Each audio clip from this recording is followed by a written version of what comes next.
Hello friends, कैसे हैं आप सभी लोग। तो बहुत सारी वीडियोस मैंने आपके साथ शेयर किया हूँ। आज आपके लिए मैं एक नई चीज लेकर आया हूँ जहां पर मैं आपको बताऊंगा कि एसिड और लायबिलिटीज में क्या फर्क होता है। अगर आप थोड़ा सा भी अगर आप बिजी हैं तो आप इस वीडियो को ना फ्री होकर देखो ताकि आपको समझ में आ जाए कि एग्जैक्ट एसिड हमारी लाइफ में क्या क्या चीज होती है, लायबिलिटीज हमारी लाइफ में क्या क्या चीज होती है। तो आज मैं आपको पूरा डिस्कशन करने वाला हूँ। इस वीडियो को आप आखिर तक देखो ताकि आपको मालूम पड़े कि आपकी लाइफ में एसिड्स क्या होता है, लायबिलिटीज क्या होती है और आपकी लाइफ में इस पे क्या इम्पैक्ट पड़ता है।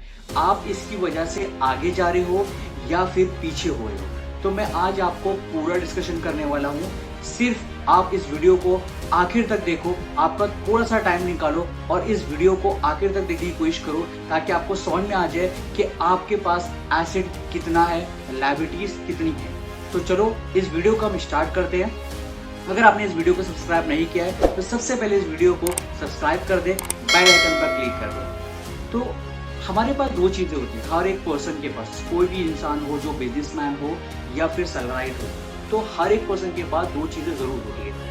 एक होता है एसेट्स और एक होता है लायबिलिटीज। तो एसेट्स क्या होता है? एसेट्स वो चीजें होती है जो हमें पैसा कमा कर देती है, पैसा हमें कमा कर देती है, हमारे पैसे को बढ़ा देती है। लायबिलिटीज वो होती है जो हमारे पैसे को डिक्रीज करती है, मतलब हमारे ऊपर बर्डन होना चालू हो जाता है, जहां पर आपको पैसा आने की जगह पर पैसा जाता है, मतलब उसे हमें देना पड़ता है। तो ये दोनों फर्क होता है एसेट्स और लायबिलिटीज में। तो मैं आपको बताऊंगा कि आपकी लाइफ में, ठीक है, अगर आप बिजनेसमैन है या सैलराइड है और आप एक जिम्मेदार इंसान है, आपके पास आपके पीछे आपकी फैमिली भी है, तो आपको किस किस चीजों का ध्यान देना है। तो आपकी लाइफ में एसेट्स क्या होता है? एसेट्स वो होते हैं जैसे कि हमारे पास एसेट्स क्या होते हैं हमारे पास, जैसे कि गोल्ड हो गया, हमारे पास स्टॉक्स हो गए, या फिर हमारे पास कोई घर है जहां पर हम उसका रेंट आता है, तो ये हमारा, और या फिर कोई हमारे पास कार है जिसका हमें रेंट आता है, या हमने उसे कोई ऐसी जगह पे लगा दिया जिसकी वजह से उसका पैसा हमारे पास आ रहा है। मैंने ऐसा इन्वेस्टमेंट किया या फिर मैंने कोई बॉन्ड वगैरह परचेज कर लिया जिसकी वजह से मेरे पास एवरी मंथ या एवरी ईयर मेरे पास पैसा आ रहा है। तो ये हो गया हमारे पास एसेट, जहां पर हमारे पैसे से इंक्रीमेंट हो रहा है, मतलब हमारे पैसे को एक रेट ऑफ इंटरेस्ट मिल रहा है या फिर एक बेनिफिट मिल रहा है। मैंने एक पैसा लगाया, उस पैसे से मुझे अब पैसा मिलना चालू हो गया। तो ये हो गया हमारे पास एसेट्स। जो होता है एसेट्स, हमारे पास जितना होगा हम डे बाई डे उतना ग्रोथ कर पाएंगे। तो एसेट्स होना हमारी लाइफ में बहुत जरूरी है। तो एसेट्स जैसे मैंने आपको बताया कि आपके पास अगर कोई घर है जिसमें आप रहते नहीं हो, जिसका आपका रेंट आ रहा है, वो आपकी एसेट बन जाएगा, मतलब आपको अर्निंग सोर्स होगा। या फिर आपके पास कोई कार वगैरह है जो आप रेंट पे देकर रखे, उसकी वजह से आपका रेंट आ रहा है, वो आपके लिए एसेट बन जाएगा। या फिर आपने कोई स्टॉक्स वगैरह परचेज करके रखे हो शेयर मार्केट में, वहां पर आपका डिविडेंड आ रहा है, तो आपके लिए एसेट बन जाएगा। या फिर आपने कुछ इन्वेस्टमेंट किया है जिसका रेट ऑफ इंटरेस्ट आपके मंथली, क्वार्टरली, ईयरली जो भी आपके अकाउंट में आता है, तो वो आपके लिए एसेट बन जाएगा। मतलब आपका पैसा वो काम कर रहा है जहां पर आपको एक अर्निंग चालू हो जाएगी। तो ये आपका होता है एसेट्स, जहां पर आपको पैसा बनाकर दे रहा है, मतलब पैसे से आप काम करवा रहे हो और आप बोल रहे हो कि पैसा काम करके देगा आपको और आप उसको यूज कर सकते हो। दूसरी चीज होती है सर लायबिलिटीज। लायबिलिटीज क्या होती है? हमारी लाइफ में लायबिलिटीज बहुत ज्यादा है आज के टाइम पे। इसी वजह से हर एक पर्सन ज्यादातर परेशान रहता है। उसका रीजन ये होता है कि हम ये समझ नहीं पाते कि एसेट्स में और लायबिलिटीज में हमारे पास क्या फर्क है। अब लायबिलिटीज क्या होती है? लायबिलिटीज आपकी लाइफ में बहुत ज्यादा है आज के टाइम पे। मैं देखता हूँ लोग होम लोन लेते हैं, होम लोन लेने के बाद उसी घर में जाकर स्टे करते हैं, मतलब वहीं पर ही जाके रुक जाते हैं। मतलब मैंने एक इन्वेस्टमेंट किया, इन्वेस्टमेंट करने के बाद मैं उस घर में रह रहा हूँ, तो मुझे क्या बेनिफिट हुआ? मुझे उसका कुछ भी बेनिफिट नहीं हुआ, मतलब उसका कोई रेंट नहीं आएगा मेरे ऊपर, या फिर मुझे कोई वहां से पैसा रिटर्न आने वाला नहीं है। मेरा ईएमआई बन गया, ईएमआई मुझे देना है every month for next 20 years, 25 years, 30 years, जो भी मैंने पे टर्म लिया होगा मैं पे करता रहूंगा। प्लस उस घर में मैं रह रहा हूँ तो मुझे कोई रेंट नहीं आएगा, मतलब मैंने अपने ऊपर एक लायबिलिटीज ले लिया।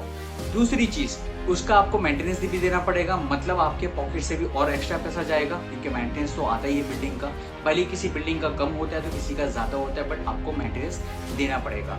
दूसरी चीज हो गई सर, पहला आपका घर हो गया, दूसरा आपका हो गया सर कार अगर देखेंगे तो कार वगैरह लोग परचेज कर लेते हैं। मैं एक छोटा सा एग्जांपल ले लेता हूँ। आपने कोई कार परचेज की 10 लाख की और आपने उसको कार लोन पे ले लिया, मतलब आपने लोन ले लिया और कार आपने परचेज कर ली, डाउन पेमेंट जो भी देकर XYZ, और आपने कार को लेकर आ गए। कार की वैल्यू आपको मालूम है, जैसे ही शोरूम से बाहर आती है उसकी वैल्यू कम होना चालू हो जाती है। जब जैसे वो रोड पर चलती है, भले अगर 1 साल के बाद अगर आप उसको बेचने जाओगे, शायद वो आपकी 10 लाख की कार शायद आप 8 लाख में जाएगी। मतलब आपने 2 लाख रुपए का नुकसान ऑलरेडी कर चुका था, प्लस उसके अंदर आपने जो पेट्रोल दिया होगा, प्लस मेंटेनेंस दिया होगा, उसकी सर्विस वगैरह कराई होगी, या फिर कभी कुछ प्रॉब्लम आ गया होगा तो भी आपने पैसा लगाया होगा।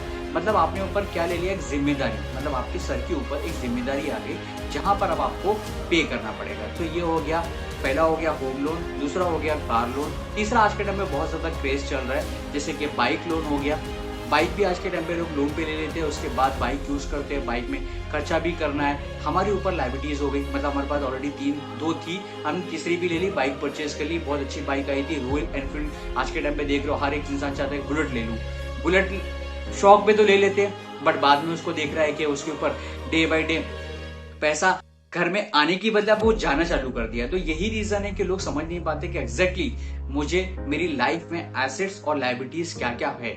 जहां पर देखो, पैसे को ऐसी जगह पर लगाओ जब आपका पैसा कमाना चालू कर दे। आप मेहनत कर रहे हो, आपके साथ साथ आपका पैसा मेहनत करेगा, तब जाकर आप आगे बढ़ पाओगे। तो ये होता है एसेट्स और ये होता है लायबिलिटीज, जहां पर अगर आप जितना ज्यादा आपके पास एसेट्स होगा उतना ज्यादा आप अप जाओगे, जितनी ज्यादा आपके पास लायबिलिटीज होगी उतना ज्यादा आप नीचे जाओगे। अब आपको डिसाइड करना है कि आपको एसेट्स ज्यादा जमा करना है या फिर लायबिलिटीज ज्यादा जमा करना है।